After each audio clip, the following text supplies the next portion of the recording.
안녕하십니까. 오늘은 유전자 가위, 유전자 가위 들어보셨죠?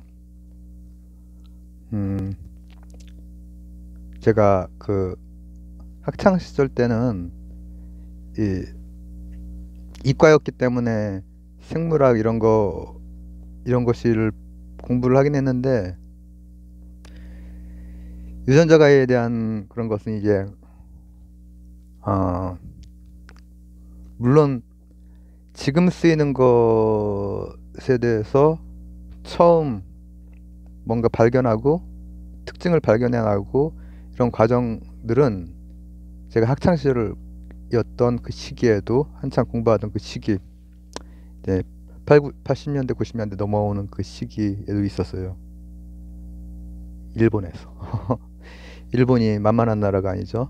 일본에서 지금 유전자 가위, 어, 최근에 그 노벨 수상자, 2020년 노벨 수상자가 그 유전자 가위를 한, 어, 여성분들이 공동 수상을 했고, 그거랑 관련된 뜨거운 논쟁들이 많이 그 의학 뉴스 같은데 나오기도 했죠. 윤리적 문제. 중국. 중국에서 이제 늘 그런 게 중국이나 인도가 이, 이 생명공학 이런 과학 뭐 이런 게 뒤처지거나 그러진 않아요. 뭐 이를테면은 카피학도 인도 같은 데에서 굉장히 많이 나오잖아요. 근데 어, 이 가치 체계, 전체주의적인 가치 체계 여기 내에서 어, 문제가 생기는 일들이 막 발생을 할 때가 많이 있죠. 이를테면은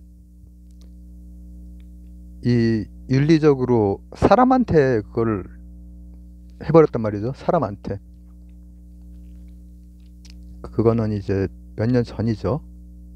그것도 이제 다 최근의 일들이에요. 사람한테 어, 에이즈 가위니까 거기에 해당되는 걸 잘라버리는 거거든요. 그걸로 해서 굉장히 그 윤리적 문제가 되고 막 중국의 여기저기 실험실에서 몰래 몰래 하는 거예요. 어, 우리나라도 이제 그런 유전공학과 관련돼서 이제 윤리적인 문제 뭐 이런 것도 있었고 또 뭐 유명한 그 사건이 있었죠. 그 논문 이제 조작이었던 사건. 근데 제가 그거랑 관련된 영상도 찍은 적이 있는데 어 소망, 욕망의 불협화음 뭐 이렇게 했나? 황우석 박사 얘기하는 거죠. 근데 난치병을 앓고 있는 사람들에게는 되게 희망이 저도 마찬가지고 그런데 희망을 걸어볼 수 있는 저하고 무관한 그 분야가 아니거든요. 그러나 그 실제로는 사기죠, 사기. 내용이 좀 복잡합니다. 그 들어가 보면은. 그래서 그건 제가 나중에 그 예전에 찍었던 영상을 올리기로 하고 유전자 가위로 바로 들어가겠습니다. 그거에 대한 발견은 지금 생물학 교과서 학생들이 배우는 데는 어디까지 나와 있는지 모르겠어요. 우리 때는 이제 지금 쓰는 건 크리스퍼라고 하는 가위를 쓰는 거예요. 최근에 그 문제가 됐던 것도 다 그거고, 그리고 또 노벨상 탄 그것도 그거예요. 그걸 3세대라고 해요. 1세대, 2세대, 3세대. 근데 뉴스 보기 힘들고 뉴스를 읽기 힘들고 또 뭐 지금 생물학 책에서 중고등학생들 고등학교는 생명과학 이런 데 좀 들어가 있지 않을까 싶은데 좀 어렵죠. 제가 지금 거기에 나와 있는 복잡한 무슨 약자로 된 거 그런 걸 하려고 하는 게 아니라 그런 것들을 그래도 좀 읽어낼 수 있는 기본적인 그 바탕 우리 같은 일반인이 예, 저는 뭐 그 생물학 전공자도 아니고 물리학 조금 공부를 했던 적이 있는데 저도 그냥 일반인이죠. 그러니까는 뉴스 같은 거 새로운 거 이렇게 읽으면서 이게 뭔가 하고 볼 때 뭘 중심으로 보면 되느냐, 이걸 보려고 하는 거예요. 이거 보통 3세대라고 하고 1세대가 뭐였더라? 징거핑거 뉴클레이스. 그래서 ZFN. 그리고 두 번째가 탈렌. 세 번째가 지금 크리스퍼. 지금 쓰는 유전가이죠. 문제가 되고 있기도 하고 또 인정도 받고 있고. 자, 그러면은 우리가 기본적으로 그런 뉴스들을 읽고 할 때 거기 나와 있는 것들은 굉장히 복잡하잖아요. 근데 그걸 제가, 저 같은 사람, 우리 같은 일반인들이 소화를 하려면은 어떻게 소화를 하면 좋은가? 복잡하잖아요. 너무 복잡해. 그리고 제가 지금 여기에다 설명할 것이 복잡한 거 잘 설명할 건 아니고, 저도 이렇게 기사 같은 거 볼 때 대략적으로 아는 거지, 기사 이외에 논문이나 이런 걸로 들어가면은 머리 깨집니다. 복잡해서. 근데 이런 건 생각해 볼 수 있죠. 우리가 면역이라고 하는 거, 뭔가 이렇게 항원, 항체 반응, 이런 건 우리가 많이 들어봤잖아요. 지금 코로나의 시기에도 항원, 항체 반응, 이거에 해당되는 이제 그 백신 같은 거, 백신 패스 때문에 지금 도서관 못 가고 있는데, 지금 뭐 그래서 이제 그 메신저 RNA를 가지고 이제 그걸 만들었잖아요. 근데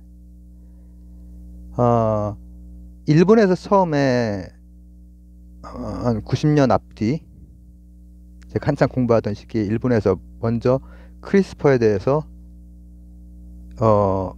논문이 나왔어요. 크리스퍼, 지금 쓰는 가위에 대해서.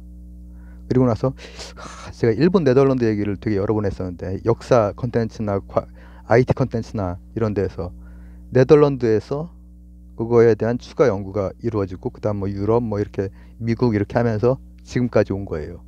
그래서 이제 유럽이나 이런 미국에서 공동 연구로 지금 노벨상을 탄 것이고, 그런 과학적인 그런 기술에 중국 같은 데가 안 떨어지거든요, 하나도. 그래서 그런 걸 하고, 그런 게 이제 의료나 아니면은 동식물 관련해서 굉장히 많이 쓰이게 되거든요. 근데 이제 의료 같은 경우에 쓰이는 게 중병이지만은, 희귀병 같은 데는 그게 이루어지지 않는 게 참 안타깝죠. 나노적인 의학이 됐건 아니면 유전적인 그런 게 됐건, 조금 많이 앓고 있는 중병, 이런 암 같은 데에는 유전자 가위 이런 것들이 많이 연구되고 있어요. 근데 제가 얘기했듯이 항원 항체 반응 같은 거 있잖아요. 이런 것들을 이제 세계가 바뀌어가는 그 즈음에 생명공학에 굉장히 뭐랄까 비약적인 발전이 있었거든요. 그 비약적인 발전 중에서 하나가 이제 유전자 가위인데, 그리고 우리 하는 PCR 검사 같은 것도 그런 비약적인 발전 중에 하나고, 거듭 제곱으로 이렇게 증폭시키는 기술. 그 유전자 가위는 원래 있었던 1세대, 2세대는 인식체하고 절단체하고가 이제 따로따로 되어 있어가지고 막 복잡한 무슨 단백질 나오고 효소 나오고 이런 것들 있죠. 그런 것을 좀 쉽게 얘기하자면은, 뭐를 인식하는 놈이 있고, 그 다음에 그걸 절단하는 놈이 있는 거예요. 그걸 쌍으로 이렇게 해서 막 복잡한 설계를 해서 하는 거예요. 그러니까 비용도 많이 들고, 또 잘못 이렇게 정확도나 이런 거에서 문제가 있기도 하고, 크리스퍼 같은 경우에는 이제 비용이나 정확도에서 훨씬 나아진 거죠. 근데 그게 발달된 게 다 얽혀 있어요. 미생물학이 발달하면서 박테리아조차도 그 시스템을 가지고 있는 거예요. 박테리아조차도. 그걸 실제로 하는 과정에서는 뭐 어떤 특정 동물이나 식물 그 연구를 하면서 하나하나씩 그 1세대, 2세대 발달하긴 했지만은 박테리아조차도 만약에 박테리아에 바이러스가 오죠. 그러면 박테리아가 그냥 몰살당하는 경우가 많아요. 몰살당하는 경우가. 예를 들면 지금 코로나 같은 경우에도 코로나 아니면은 한 100년 전쯤, 저는 태어나지도 않았을 때지만은 우리 할아버지가 태어났을 때쯤 됐겠네요. 100년 전. 그때 스페인 독감 이런 거에서 뭐 어떻게 해서 그 인류가 살아남긴 했지만 많이 이렇게 죽게 된단 말이죠. 근데 식물 같은 경우, 동물 같은 경우, 박테리아 같은 경우에 이렇게 들어오면은 병원균, 뭐 바이러스가 됐건 뭐 이 세균이 됐건 그게 들어오는 경우에 멸절해 버리는 경우가 많아요. 예를 들면은 제가 어렸을 때부터 지금까지 이렇게 먹고 있는 그 바나나와 우리 할아버지가 드셨던 바나나는 다른 바나나예요. 한번 멸절이 있었거든요. 식물이 그렇게 해를 당할 수 있는 거예요. 식물, 동물, 그리고 인간. 근데 그런 바이러스에 민감하게 반응하는 그 유전적인 부분을 잘라내면은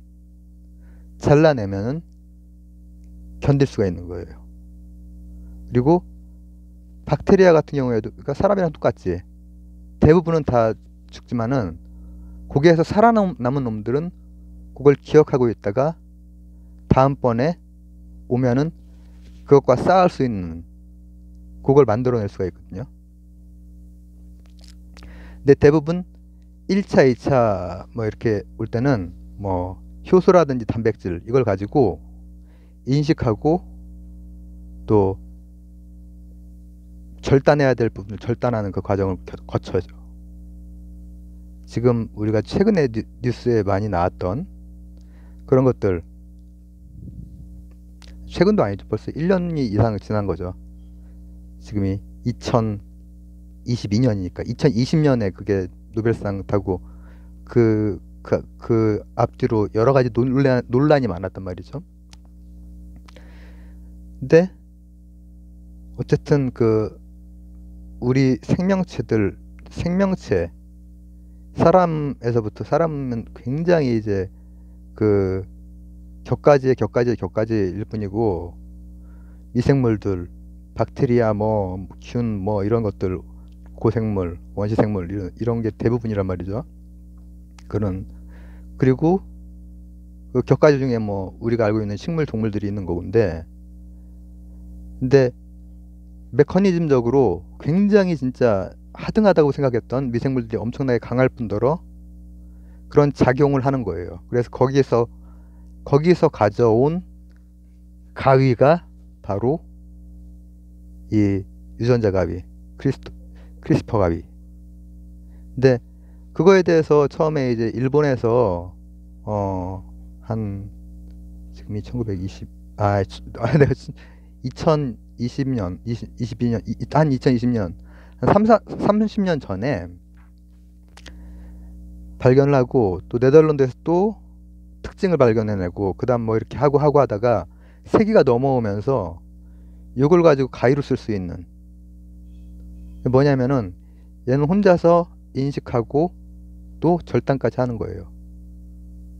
RNA를 통해서. 바로 RNA, 우리 지금 백신 바이러스를 그걸로 이제 만들었죠. 그게 만약에 제대로 임상도 되고 잘 어떻게 뭐 됐으면은 분명히 노벨상을 탔을 수도 있는데, 뭐 상황이 그렇게 못 돌아갔죠. 급하게 쓰게 됐고. 근데 그 RNA가 리드를 하면서 이 절단해야 될 부분, 이런 것에 대해서 기존의 기술 막 결합한 다음에 설계를 해야 돼. 막 그 염기 서열 있잖아요. 그거에 대해서 막 설계를 한단 말이에요. 설계를 한 다음에 그 부분이랑 절단하는 데 쓰이는 부분이랑 결합하는 거예요. 막 약자로 되어 있는 그 절단기들 있죠. 그런 것들이 결합을 해서 유전적으로 딱딱 잘라낼 부분을 잘라내는 거예요. 그리고 실제로 많이 쓰는 거는 이제 우리가 먹는 동식물들이 몰살하지 않게 그 취약 부분을 잘라내는 거예요. 그렇게 쓰는데 1, 2세대까지는 정확성도 떨어지고 그리고 비용이 굉장히 들어요. 왜냐하면 그거는 이제 그 제작이나 실험이나 이런 게 굉장히 통으로 해야 되는 그런 게 있거든요. 뭐 염기서열을 몇 개씩 묶어서 이렇게 그 제작을 한다든지 아니면은 2세대가 되면은 모듈화가 되기는 하는데 그럼에도 불구하고 정확성이나 비용 면에서 아직 넘지 못하는 어떤 쉽게 말하면 산업적으로는 단가죠. 근데 크리스퍼 같은 경우에는 그걸 조금 굉장히 그런 단계를 완전히 다른 형식이란 말이죠. RNA를 써서. 그리고 바로 인식해서 잘라낼 뿐 아니라 주입도 가능해요. 주입도. 그래서 그거에 대한 연구가 되게 많이 있었고 많이 있고 그 연구 도중에 중국에서 큰 일이 한번 났고 아마 그 과학자가 사형 선고를 받았어요. 받았는데 아마 감형이 돼서 복역 중인가? 아마 그럴 거예요. 왜냐면은 이제 중국이 전체주의 사회고 막 여기저기서 막 이런저런 일이 막 있는데 하지만 이제 그게 그 생명과학의 윤리를 넘어간 거란 말이죠. 사람을 상대로 그 실험을 한 거니까. 왜냐면 부작용이 어떻게 될지 모르거든요. 지금 우리 이 코로나 바이러스에 대한 백신 부작용, 왜냐면 생체가 차원이 이 과학에서 가지고 온 공학, 이런 디지털, 이런 공학이랑도 완전 달라요. 이게 아무리 인공지능이 뛰어난다고 해도 이 생체 복잡성을 따라가는 아예 차원이 다르단 말이에요. 2차원, 3차원처럼 그렇게 차원이 다른 거란 말이죠. 그래서 오늘은 유전자 가위에 대해서 뉴스에도 많이 나오고 또 아마 이과 하여튼 관심이 있는 분들은 중학생이 됐건 고등학생이 됐건 뭐 유전자 조합이 어떻고 유전자 어떻게 읽어내고 증폭시키고 유전자 가위를 어떻게 쓰고 또 주입을 어떻게 하고 유전자를 가지고 할 수 있는 그 의료적인 여러 가지 일 그리고 실생활에 그 활용할 수 있는 여러 가지 동식물들 이런 거 병원체에 대해서 저항할 수 있게 만드는 유전화학이 그 여러 가지 중에서 하나가 이제 그거란 말이죠. 그 여러 가지들과 크리스퍼가 이거 같이 결합하기도 막 하죠. 결합해서도 지금 많이 쓰이고 있는데 그 핵심은 RNA. 원래 박테리아가 바이러스가 왔을 때 대부분 몰살하지만은 그 하등하다고 생각했던 미물이 얘가 여기에 대해서 대응할 수 있는 기억을 하고 그런 기능이 있었던 거야. 그걸 이제 처음 발견하고 점점 연구를 진행하다가 엉뚱한 어떤 회사에서 요구르트 회사인가 그런 데에서 이제 그 가위로 쓰는 기술이 처음 개발이 됐거든요. 그거는 이번 세기의 일이에요. 그리고 나서 또 여기저기에서 연구가 되고 대학에서 연구가 되고 또 어디에선가는 또 몰래 뭐 사람한테 실험도 하고 그렇게 하면서 왔는데 그건 뭐냐 인식해서 뭔가의 기능을 위해서 뭔가를 해주는 거지 잘라주는 거지. 근데 지금 우리가 쓰고 있는 것은 그것이 한 번에 되는 그리고 굉장히 다루기 쉬운 방식으로 심지어는 그거에 대한 하나의 그 프로그램, 소프트웨어적인 프로그램도 개발이 되어 있을 정도로, 제가 그 알츠하이머나 이런 거 할 때 그 신약 만들 때 컴퓨터 가지고 막 이렇게 양자역학적인 거, 고전역학적인 거 계산하고 이렇게 해서 한다고 했죠. 그런 식으로 결합이 막 돼서 쓰이고 있는 거예요. 쓰이고 있고, 그리고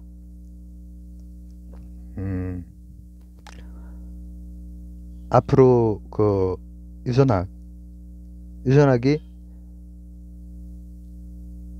생명과학, 유전학 이런 것들이 각각의 것들이 막 결합하면서 이제 쓰이게 돼서 중병이라고 해도 접근할 수 있는 길들이 많이 생길 것이고, 희귀병 같은 경우에는 이제 그쪽으로 몰리지가 않으니까 그런 뭐라고 합니까, 집중과 투자가 일어나야 되는데 그런 게 좀 아쉽죠. 그리고 뭐 농식물 혹은 동물 이런 것을, 제가 아까 말했던 바나나, 할아버지가 먹던 바나나랑 내가 먹던 바나나랑 다른 바나나예요. 그러니까 이렇게 생각해 보세요. 다른 동물이 보기에 네안데르탈인이랑 호모사피엔스랑 같다고 생각을 하는데 다르잖아요. 유전자가 거의 비슷하지만 다르단 말이죠. 물론 우리 안에 조금씩은 있죠. 그러나 이 비슷해 보이지만 다른 것처럼 네안데르탈인 자체는 멸종을 했잖아요. 바나나도 그렇단 말이지. 그런 걸 막기 위해서 유전자 가위를 쓰기도 한단 말이죠. 그러니까는